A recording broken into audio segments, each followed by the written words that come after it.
In the misty stretches of southern France, where ancient salt marshes fade into the sea, a fortress rises from the earth like a jagged scar. Its stone towers, once white, now stand stained crimson by centuries of blood and betrayal. This is Aigues-Mortes. And within these walls once ruled a king whose cruelty knew no limits. A man lost to history, yet still feared in whispers. The Butcher of Aigues-Mortes. His name was Charles of Anjou, brother to St. Louis, crowned through blood, remembered through pain. You've probably never heard of him. But once, the world trembled at his feet. Imagine this: you were born the youngest son of a queen, forgotten, overlooked, never meant to rule. But Charles of Anjou was not like other princes. While his brother, Louis IX, was hailed as a saint, Charles carved his own path with steel. In the heart of medieval Europe, kingdoms clashed, popes waged shadow wars, and empires crumbled. And in the midst of this chaos, Charles saw an opportunity. Not just for power, but for domination.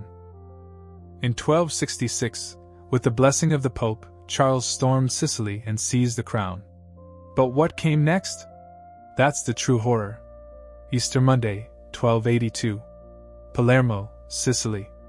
As church bells rang for evening prayers, the Vespers, a riot erupted. Sparks of rebellion spread like wildfire. Why? Because of Charles. His rule was brutal. His taxes unbearable. Foreign soldiers looted towns. Women and children vanished without a trace. The people had had enough. In a single night they rose. And by dawn, thousands of Frenchmen lay dead, their bodies piled in the streets. It became known as the Sicilian Vespers, one of the bloodiest uprisings in medieval history. But Charles wasn't there yet. And when he heard the news, he vowed revenge. Not justice, revenge. Charles didn't just punish rebels.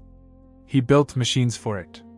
Eyewitnesses, some of them monks, wrote of the iron cradle, a device built to rock victims until their spines shattered.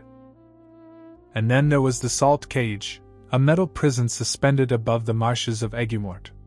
Victims were left for days, soaked in salt air, their eyes pecked out by birds, their screams swallowed by the tide. Science tells us that prolonged salt exposure can dissolve human skin, minute by minute. Charles knew this.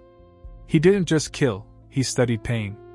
In 1285, Charles declared a crusade, but not for Jerusalem.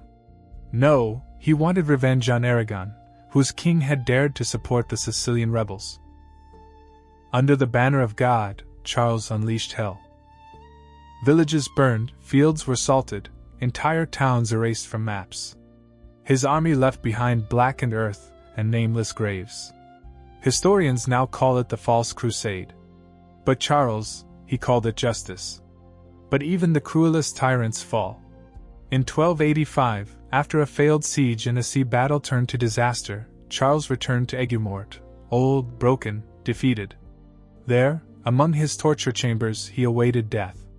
They say that in his final days he heard voices, the screams of the dead, whispers of vengeance. Some say it was madness.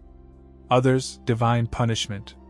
His heart stopped in the very dungeon where he had shattered so many lives. No glory. No mourners. Just silence. Today, Charles of Anjou is a footnote in history, overshadowed by his saintly brother. But the scars he left are still there. In Sicily, ballads are still sung of the Vespers. In Aigues-Mortes, salt still stains the walls red. And in the archives of forgotten monasteries, his name is written not as king, but as butcher. Modern researchers studying the marshes near Aigues-Mortes recently uncovered mass graves, hundreds of skeletons, bound and mutilated. Carbon dating, late 13th century, right when Charles reigned. These weren't soldiers. They were civilians. Men, women, children. Their stories silenced for centuries, until now. History remembers kings by their victories. But who remembers the victims? Charles of Anjou ruled with an iron fist. But his cruelty was not unique. It was systematized, accepted. The question is, how many more forgotten tyrants lie buried in the pages of history? And what will we do when their stories resurface? If this story intrigued you, If you believe history should remember all its players, not just the saints and the victors, subscribe. Share this video. Help unearth more hidden stories, more voices lost to time. Because sometimes the monsters of history are the ones we never learned about. And their shadows still walk among us.